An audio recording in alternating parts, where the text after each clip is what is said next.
Okay, so let's say you're getting ready to teach on Daniel 3:16 to 18. And you want to like go deeper than just the fiery furnace, the basic Sunday school lesson. Yeah. We get it. Right. So we did a deep dive for you Ooh. into a whole stack of sermons and commentaries to see what other pastors are doing with this passage. Interesting. And honestly, Yeah. it was pretty amazing. What'd you find?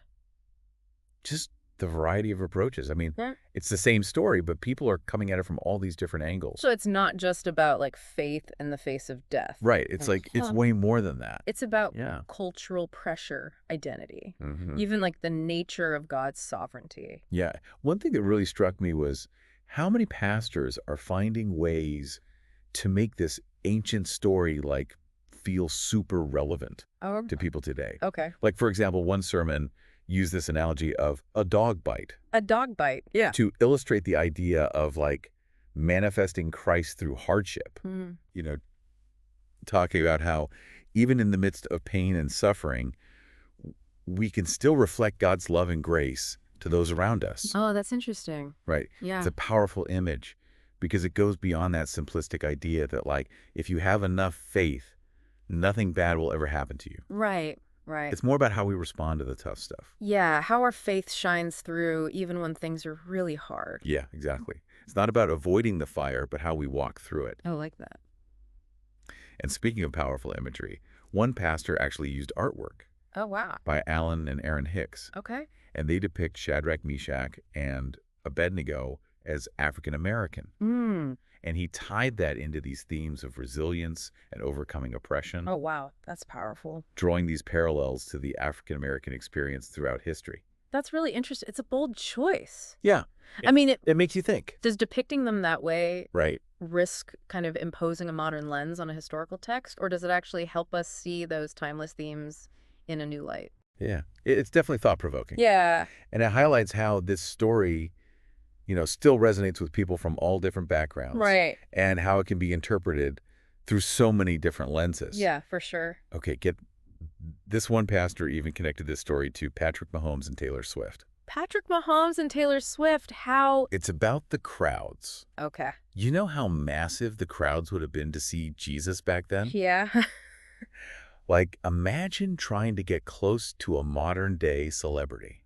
I see where you're going with this. They were saying that the king's challenge to bow down was almost like a tee-up in sports. Hmm. Like a setup for these guys to show their faith in this Yeah. huge, public, dramatic way. Right. It makes you think about the pressure they must have felt with all those eyes on them. Absolutely, and it helps us understand the context. Right. Like how hard it would have been just to get close to Jesus Yeah. because of the sheer number of people. Exactly. And then it raises the stakes of their refusal to bow down. It wasn't just some private act of defiance. Right. This was a public declaration Mm-hmm. that their allegiance was to God, Yeah. not to any earthly king. And it speaks to how intentional the king was being. Yeah. He wasn't just looking for obedience. Right. He was actively trying to force these men to compromise their faith. A test of their loyalty on a massive stage. Exactly. It's interesting when you think about it. The whole book of Daniel is about resisting that pressure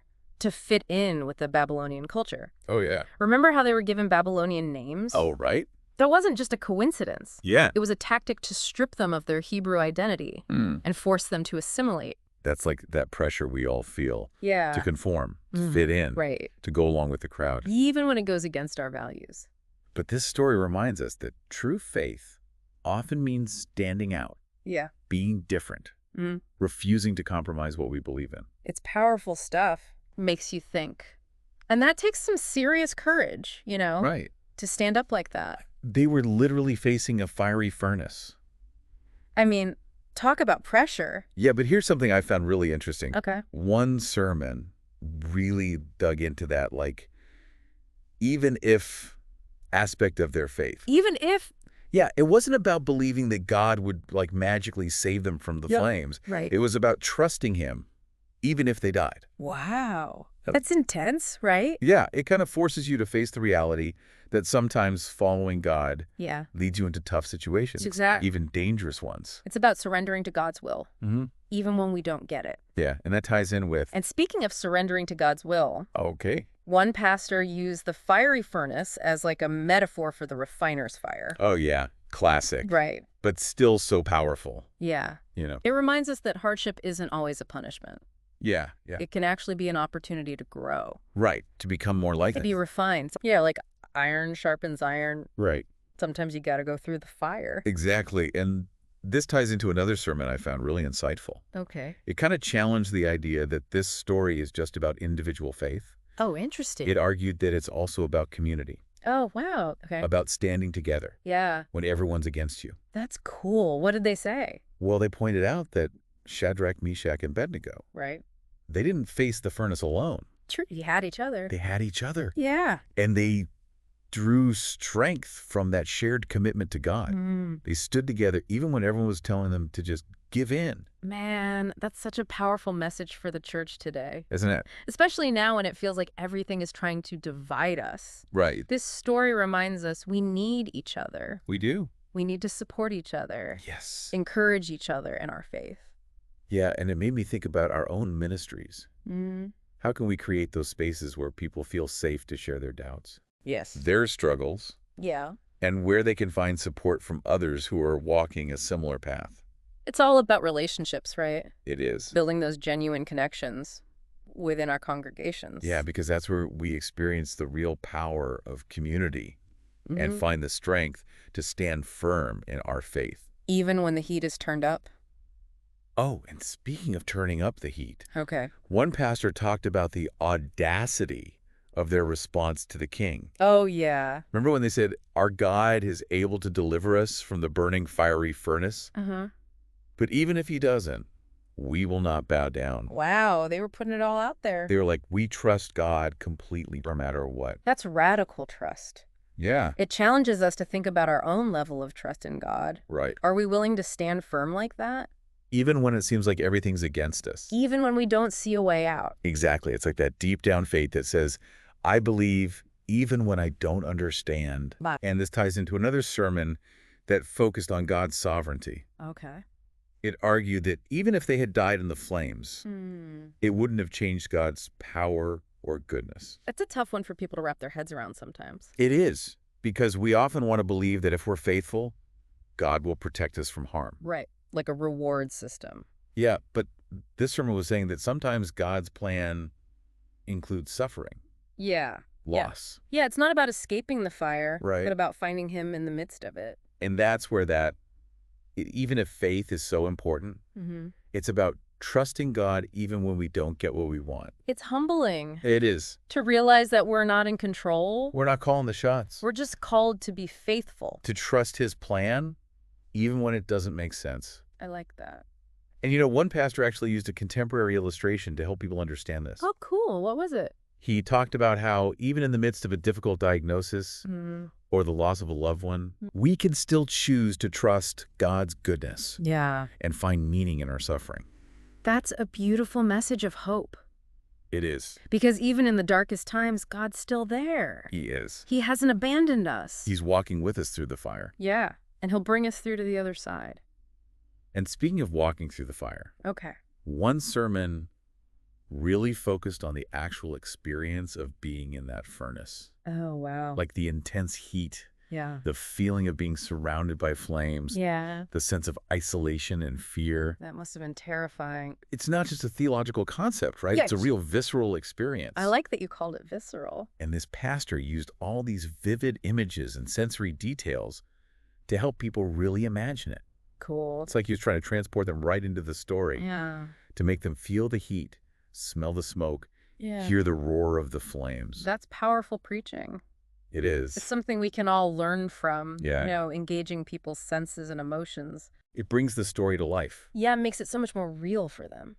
It made me think about how we can use creative storytelling in our own sermons. Yeah. Maybe incorporating visual aids, Right. music, Right. even dramatic readings Love it. to help people connect with the story on a deeper level. Yeah, it's about going beyond just the intellectual, Exactly. tapping into that experiential side. You know, one thing that struck me as we were looking at all these sermons is how many of them focused on the cultural context. Oh, yeah.